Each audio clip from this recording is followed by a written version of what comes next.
Ողջույն սիրելի հայրենակիցներ, օրը 5 շաբթի է եւ մեր հերթական զրուցելու օրն է։ Մինչեւ բուն թեմային ասնել ուզում եմ ցույց տամ, թե ինչ արհավիրք է Հայաստանի Հանրապետության ժողովուրդը ձևավորել։ Սա մեր ազգային ժողովն է, հանայք։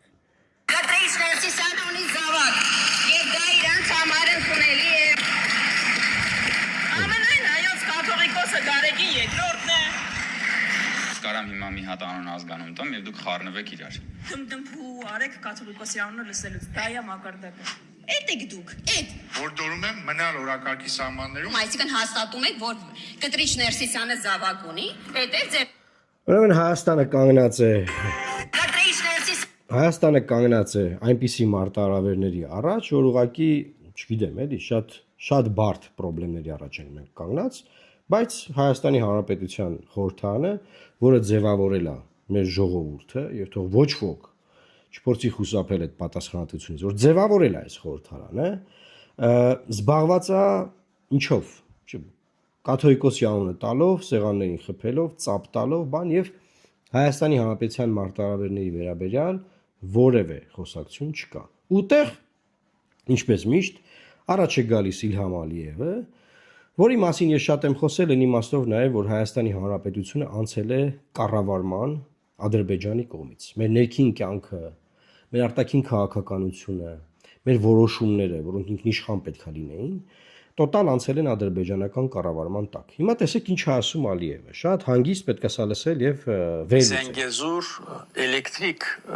դահլիզի üçün։ Իլհամ Ալիևը կարծում է ադրբեջանական հոսանք գնելով Հայաստանը կարող է դիմակայել էներգետիկ ենթադրյալ ճգնաժամին։ Երկար պատմելով այն մասին, որ իրենց էներգետիկ նախագծերը կգերազանցեն Նախիջևանի կարիքները, Ադրբեջանի նախագահը երեք խոսեց նաև մեծ ծավալներով էլեկտրաէներգիայի արտահանման ծրագրերից Հայաստանի տարածքով ու նաև Հայաստան։ Ալիևը հայտարարում է Հայաստանի տարածքով Ադրբեջանից Նախիջևան էլեկտրահաղորդման նախագիծը պատրաստ է։ Իրականացման համար առավելագույնը 6 ամիս կպահանջվի։ Հույս ունի Երևանը չի ձգձգի։ Յանվել է yarımstansiyalara Մեր մասնագետների կողմից Հայաստանի տարածքում անցկացված վերլուծության արդյունքում նույնիսկ որոշ Նախ ադրբեջանական մասնագետներն եկել Հայաստանի տարածք վերլուծություններ են արել, որոշել են թե որտեղ պետք է տեղադրեն էլեկտրական սյուները։ Բան մենք տեղյակ չենք, բացարձակապես ոչ մի կերպ Հայաստանի Հանրապետության իշխանությունները մեզ չեն տեղեկացրել, եւ Հայաստանը կառավարող Ալիևը տեղեկացնում է մեզ, որ մասնագետներ են ուղարկել, այս հարցերը քննարկում ենք բան։ Մյուս բանը, որ Ալիևը ասում է, մեզ ասում է, որ Հայաստանը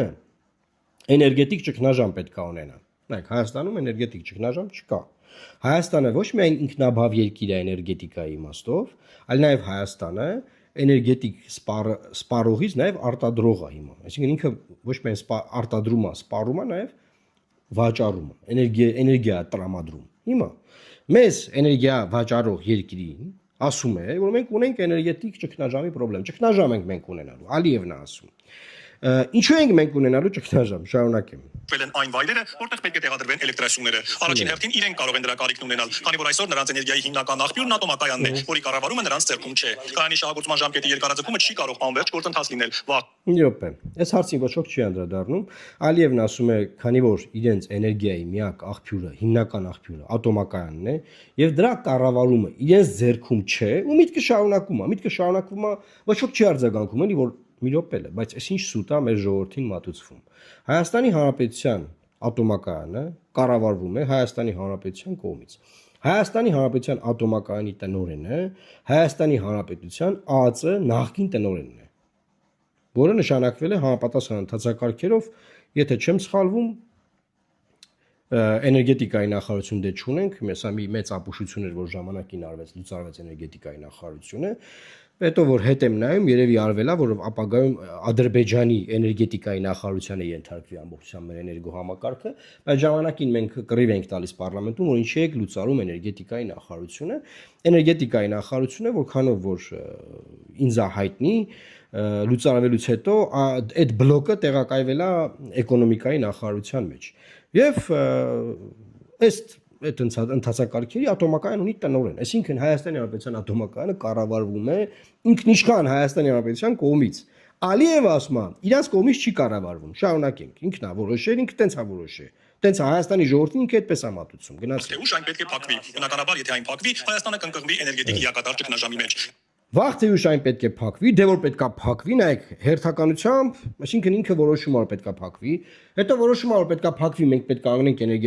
էներգետիկ ճգնաժամի մեջ, դե որ պետքա փակվի, պետք է կանգնենք էներգետիկ ճգնաժամի մեջ, պետքա իրանցից էլեկտրաէներգիա գնենք։ հասկանում եք, մենք ով ենք։ Մենք զուտ ադրբեջանական ապրանք, ադրբեջանական տոկ, ադրբեջանական գազ սպառողներ ենք դառնալու ապագայում։ Սա է Ալիևի տեսլականը մեր մասին։ Հետևաբար էներգիայի լրացուցիչ աղբյուրը միայն օգուտ կարող է բերել։ Այո, միանշանակ եւ աներկբա Հայաստանի եւ Այս մեր վարչապետն է։ համակարգերը միանալու են իրար։ Վարչապետ Փաշինյանը տարեսկզբին էր խոսել երկու երկրների էներգետիկ համակարգերի միացման մասին, բայց գործնական քայլերի մասին դրանից հետո չի հաղորդվել, այդ թվում որ ադրբեջանցի մասնագետները Հայաստան են եկել ուսումնասիրության։ Մասնակիցներ արդյոք Հայաստանում եղել են եւ անցկացրել։ Նայեք, երկու երկրների էներգետիկ համակարգերի միացման մասին վարչապետը հայտարարել է, որ այո, աներկբա միանշանակ անպայման պարտադիր պետք է մեր էներգետիկ համակարգերը միանան իրար։ Նայեք, եթե խոսքը գնում է այն մասին, որ օրինակ ոնց որ մենք աշխատում ենք Վրաստանի հետ, Իրանի Իսլամական Հանրապետության հետ, օրինակ Իրանը մեզ գազ է տալիս, մենք այդ գազից էներգիա ենք արտադրում, հետ ենք տալիս իրանց։ Ինչ որ այդ նմանատիպ գործակների մասին դա ուրիշ բան է։ Բայց փակել մեր ինքնիշխան էներգոռեսուրսը, ատոմակայանը, ու կախվածության մեջ ընկնել Ալիևից, Ադրբեջանից կամ թեկուզ Թուրքիայից, դա էներգետիկ համակարգերի միացում չի։ Դա Հայաստանի Հանրապետության էներգետիկ անվտանգության լուծարումն է, այսինքն Հայաստանի Հանրապետությունը էներգետիկ անվտանգության տեսանկյունից նույնպես ինքնալուծարման է գնում։ Եվ ըստ էության չի գնում ինքնալուծարման, այլ Ադրբեջանի կողմից կառավարվող այս process-ը մեզ տանում է ինքնալուծարման, լուծարում են մեր էներգո համակարգերը։ Հիմա ինչ որ պայ Հայաստանի Հանրապետության ժողովուրդը պետք է որոշում կայացնի, որ ովքեր են օրինակ ուզում ադրբեջանական կախվածության մեջ ապրեն եւ ովքեր չեն ուզում ադրբեջանական կախվածության մեջ ապրեն։ Ովքեր որ չեն հիշում ադրբեջանական կախվածության մեջ ապրել, ես հիշեցնեմ։ Դա իրավիճակ էր, երբ որ Ադրբեջանը անդադար պայթեցնում էր գազամուղերը եւ առաջացնում էր էներգետիկ ճգնաժամեր Հայաստանի Հանրապետությունում։ Երբ որ մենք դարձանք ինքնիշխան այս իմաստով, եւ Հայաստանի Հանրապետությունը ոչ միայն սկսեց ինքը լինել էներգետիկ անկախ, այլ նաեւ ինքը ունենալ էներգիայի ավելցուկ եւ վաճառել այդ էներգիայի ավելցուկը։ Ոնց են մեր ատոմակայանը փակում Ալիևենք փակում են մեր ատոմակայանը հետեւյալ կերպ։ Թույլ չեն տալիս, որ Հայաստանի Հանրապետության կառավարությունը որոշում կայացնի նոր էներգաբլոկ կառուցելու վերաբերյալ, որի առաջարկները կան, եւ տանում են նրան, որ այդ ժամկետները լրանան, որոշում չկայացնելու արդյունքում, եւ վերջում Հայաստանի ատոմակայանը փակվում է եւ նորը չի կառուցվում։ Հետո խնդրեմա չի առաջանում, Հայաստանի վարչապետը կանգնում է, ասում է ժողովուրդ ջան, հիմա մութա չէ, ցուրտա չէ, էլեկտրաէներգիայի խնդրեմ կա, չէ, հա, ժողովուրդ ջան, կա, չէ, հա։ Դե ինչ ա եղել, եկեք Ադրբեջանից առնենք, բոլոր ասել են, հա, դե բերեք առնենք։ Այդ որոշումները, որ վաղը մյուս օրը մենք չհանգենք այս կախվածության, այսօր են կայացվում։ Բայց քանի որ այսօր են կայացվում եւ Հայաստանում չկա քաղաքական էլիտա, որ այս թեմաներով զբաղվի, հասկանա։ Քաղաքական էլիտան կաթողիկոսի անունով է զբաղվում, ասենք, անունը ոնց է գրվում, паспортով կամ ոնց չի գրվում, կամ սեղանին դմդմփացնել կամ բան։ Եվ սա մեր արտաքին հարաբերությունների ազգաժողովի նախագահն է, տեսեք ինչ ասում։ Ալիևն ասում է մեր մասնագետներն եկել են Հայաստան, ինքը ինչ ասում։ Դրա մասին կառավարության գործընկերները ավելի մանրամասն տեղեկատվություն կտան։ Ազգային ժողովի արտաքին հարաբերությունների հանձնաժողովի նախագահի պաշտոնին հավակնող քաղաքացիական պայմանագրից Սարգիս Խանդանյանը չբացառեց, որ Հայաստանը Ադրբեջանից հոսանք կունի։ Պնդեց ադրբեջանցի մասնագետների այցի մանրամասներից տեղյակ չէ։ Ադրբեջանի էլեկտրաէներգիա ստանալու մասին ու դեպի Հայաստան խոսակցությունից բան չկա։ Արտաքին հարաբերությունների հանձնաժողովի նախագահ տեղյակ չի ադրբեջանական մասնագետներն եկել Հայաստան, որոշել են թե որտեղ պետք է տեղակայեն այդ իրանց սյուները բան եւ այլն ինքնիշխան երկիր է էլի Հայաստանը բայց դա բացառված չէ այսինքն դա հաշվի առնելով որ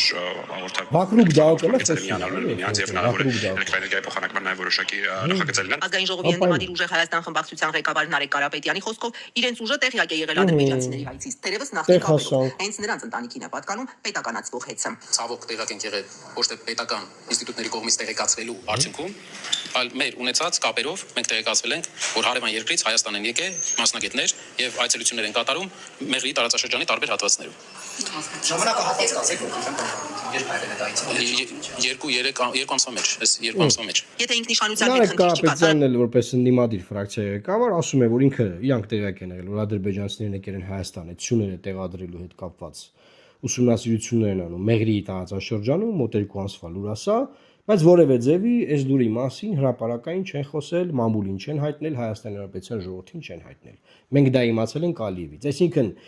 այս process-ի մասին իմացել է իշխանությունը, չի ասել մեզ, իմացել է մեր ընդդիմությունը, որ հիմա խորհրդանում է, չի ասել մեզ, եւ մեզ ով է ասում Ալիևը։ Այսինքն սա այն է, ինչին մենք հանգել ենք, հասկանում եք, սիրելի հայրենակիցներ։ Էսա իրավիճակը։ Ինչա պետք անել այս իրավիճակում։ Ինչա պետք անել, երբ որ ընտրություն չկա, ոչ մի բան չկա, Հայաստանը հաստատուն քայլերով գնում է դեպի Ադրբեջանի ենթակա պետության կարգավիճակին։ Ես չգիտեմ դա արդեն հետո պետություն կարելի է անվանել թե չէ, մենակ իրանք անվանում են Արևմտյան Ադրբեջան, անունը տենց են որոշել իրանք, չգիտեմ ինչ դրոշ ունեն ընտրած, ինչ հիմն ալնելու, ոնց է լինելու, բայց սա է իրողությունը։ Ուզում եք, այս նայելուց կարող նյարդայնանա, քիչ ասես պատին տակ հեռախոսը կամ համակարգիչը կամ հեռուստացույցին խփեք բան, բայց սրանք էս իրողություններն են, որ մենք sense հանգիստ sense նայում ենք, ես ձեզ իրազեկում եմ, տեղեկացնում եմ, ու սա էլ ձեր ձևավորած պարլամենտ, այս դուք եք ձևավորել այս պարլամենտը, այս ձեր քաղաքական էլիտան է, ես չեմ ճանաչում այս քաղաքական էլիտային, որովհետև այստեղ որևէ մեկին ես չեմ ընտրել, ես սա ձեր ձևավորած խորհրդարանն է։ Ու հիմա դուք պետք է հետևություններ անեք։ Մենք ինչ ենք անում։ Մենք հանգիստ նստում ենք, սպասում ենք, որ Ալիևը Հայաստանի ամբողջ էներգահամակարգի կառավարումն էլ վերցնի ձեռքը, բացի որ քաղաքական որոշումներ են կայացնում։ Մենք սահմանադրություն փոխել ենք քաղաքական որոշումը։ Ալիևը որոշել է, որ պիտի փոխենք, դա արդեն ընթացքի մեջ է։ Բայց նաև Ալիևը որոշել է, որ պետք է մենք ունենանք էներգետիկ ճգնաժամ, հետո իրանցից էներգիա գնենք, դա էլ Ալիևը որոշել։ Դա Ալիևը որոշելու է, ինչ ալուրով հացը թխենք, դա Ալիևը որոշելու է ինչ հակնենք, ասենք, ինչ շորեր հակնենք, ինչ աղոթքներ ասենք, ամեն ինչ որոշվելու է այնտեղ։ Եվ այնտեղ է որոշվում արդեն վաղուց։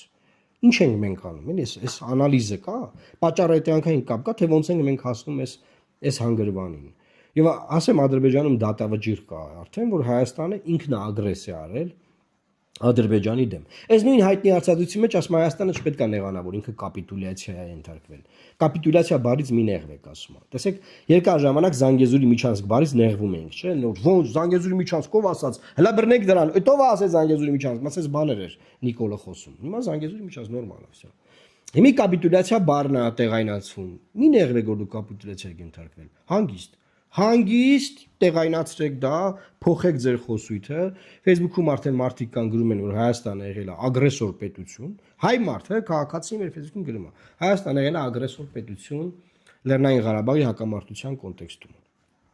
Դե ագրեսոր պետության ինչ պետք է պետք է դատեն, բոլոր ագրեսորներին պետք է դատեն, բոլոր զինվորներին, բոլոր մեր հայրենակիցներին, մեր հերոսներին հետ մահու։ Այսինքն դա հետևանքները դրանք են Ժողովուրդ ջան։ Ոչ մի նորմալ երկրում, որ քաղաքացին իր երկրին մեղադրի պատերազմի հանցագործության մեջ, ոչ մի նորմալ այդ մարդը չի կարող անպատիժ մնա։ Ոչ մի նորմալ երկրում չի կարող նման իրավիճակ լինել։ Ոնց Հայաստանում տենց է։ Հայաստանում տենց է։ Այսինքն մեկ կասի դա խոսքի ազատություն է։ Դա օրինակ խոսքի ազատություն է։ Մարդը ինքը գտնում է, որ Հայաստանը ագրեսոր պետություն է։ Բայց խոսքի ազատություն մենք իրականում գիտենք, չէ՞, այս երկրում չկա, օրինակ տեսեք, ես դատերի մեջ եմ, լիքը մարդ բանտերում է, այն մյուս մարդիկ են բանտերում կամ դատերի մեջ, ինչի համար ազատ խոսքի, ազատ մտածելու, որևէ ձևով ինչ-որ միտք արտահայտելու, ընդդիմանալու, պայքարելու համար, չհամակերպվելու, որ օրինակ թուրք-ադրբեջանական որոշումների կայացման եւ կառավարման համակարգի ենթակա պետք է լինես։ Չես համակերպվում դրա հետ, դատվում ես, ասենք, ինչ որ խնդիրներ ես ունենում, սկսում ես դատվել, քրեական գործով ես դատվում, քաղաքացիականով ես դատվում, Նիկոլնա դատի տալի, մի բան էլ նման պայման քո հետ։ Դուք հետևություններ արեք, հետևեք ձեր ընտրած պարլամենտի նիստերին, ձեր ընդդիմությանը, ձեր իշխանությանը, հա, ես շարունակեմ մտածել, թե ինչ կարելի է անել։ Լավ մնացեք, Աստված պահապան Հայաստանի Հանրապետությանը։